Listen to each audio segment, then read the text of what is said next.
Hello and welcome to the sixth video in the series of videos on learning how to write music.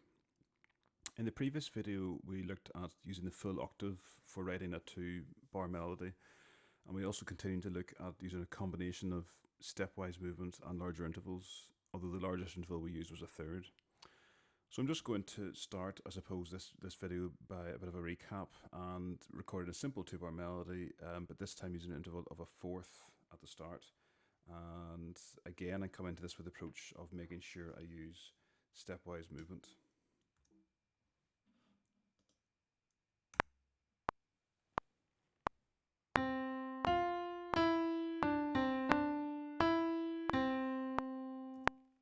Okay, so let's have a listen to that again.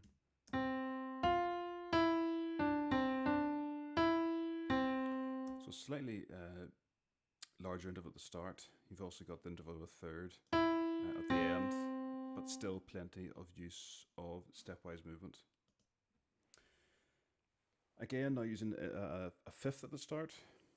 There's no particular reason why I'm using the larger interval at the start, but what I would say is that using the larger interval at the start of a melody does sometimes make more of a statement from the listener's perspective. So here's a 2-bar melody with a fifth at the start.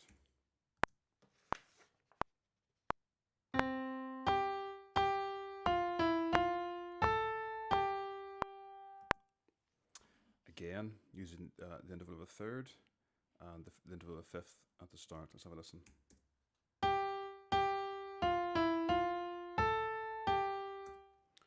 We missed the first note there.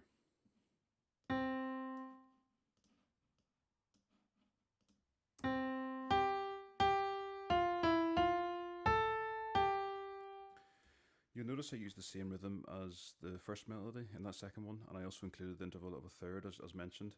Remember, I suppose, variety is key when writing a melody, but we're still sticking to the rule of using more stepwise movement than larger intervals. Now, you can of course continue this process using even larger intervals. You'll probably find that you won't go beyond the interval of an octave, though.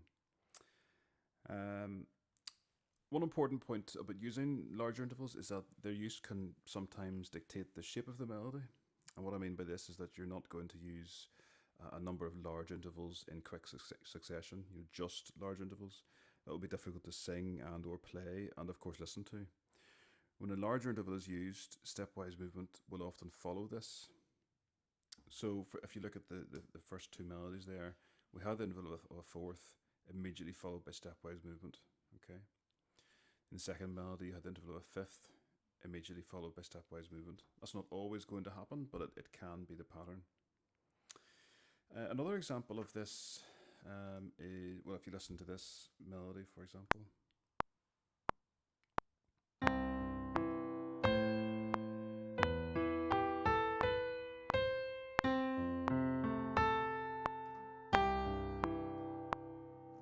Which of course you'll recognize. Now, if we look at the actual construction of that melody, you can see you've got an octave between the first two notes, which is a large interval, but immediately followed by moving down in step. Then goes down by a third, but that's immediately followed by stepwise movement. You've also got this fall of an octave, going up by a sixth between the C and the A, and then comes down by step. Okay, so I suppose that's a good example of a combination of larger intervals and stepwise movement. If you had a melody of just these large intervals, it wouldn't be so tuneful, it wouldn't be as easy to sing, and wouldn't be as nice to listen to. So to extend this process slightly, the next natural progression would be writing a 4-bar melody.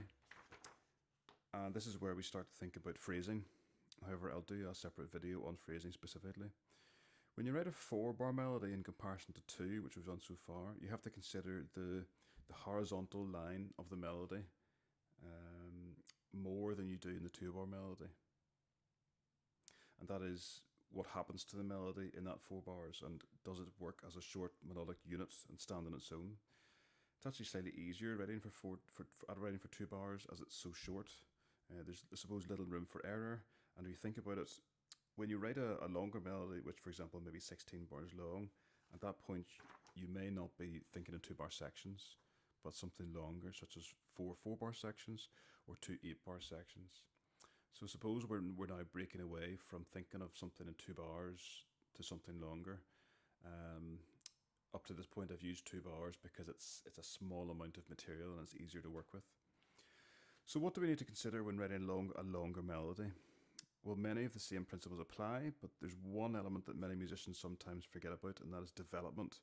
When you write a melody, and that can encompass many things, but it is the patterns and changes which you make to your melody.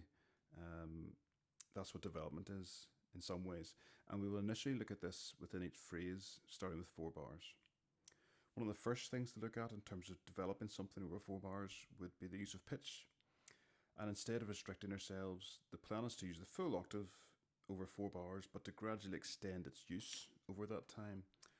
So, as the first example, we're basically going to get higher in pitch as the melody progresses. So there's some sense of development there. So let's record a couple of examples.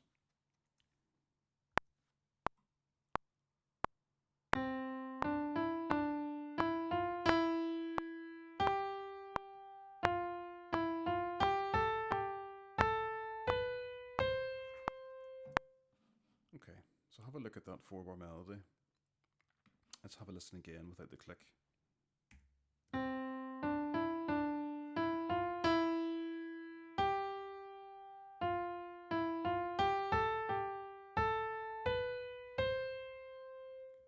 Now, when describing this melody, I would describe it as having some sense of shape, as it's gradually moving up in pitch.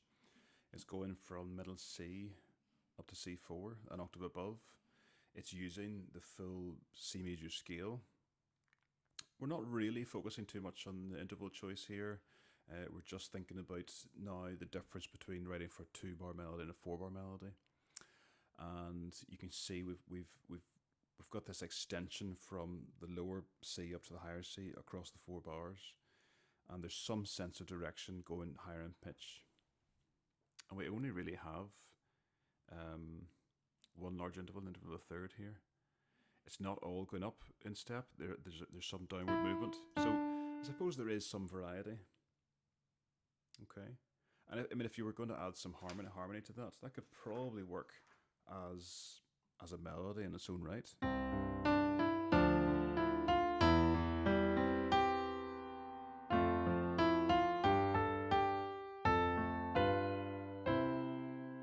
So it does work.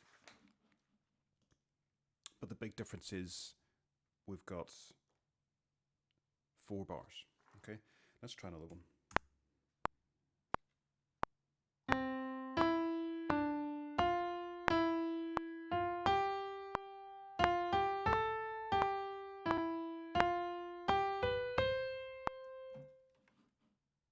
Okay, I'm just going to quantize that so it's a little easier to read. Okay, and we'll have a listen without the click.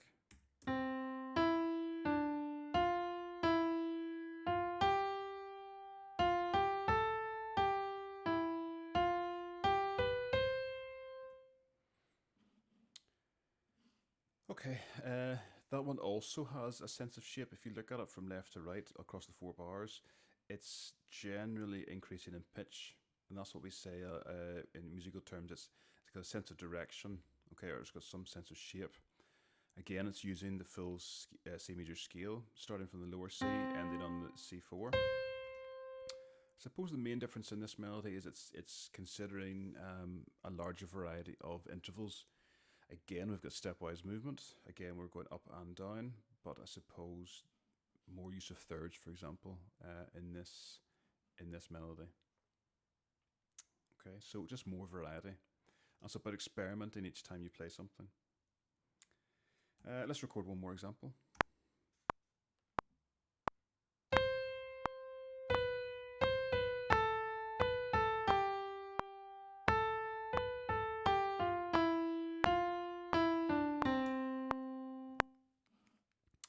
The main difference here is that we're just starting at a higher pitch and it's descending in pitch.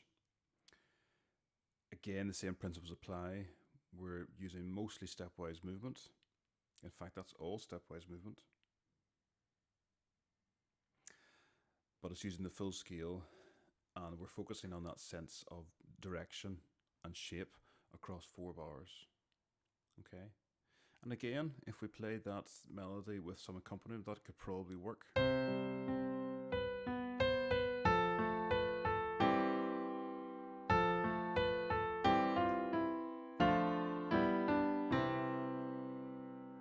So have a go yourself writing a 4 bar melody, still thinking about the combination of intervals and stepwise movement, but now utilizing the full octave pitch range and experimenting with rising and falling pitch, but thinking of how your melody develops through the 4 bars, but specifically using pitch and thinking about, can I write a 4 bar melody rising in pitch?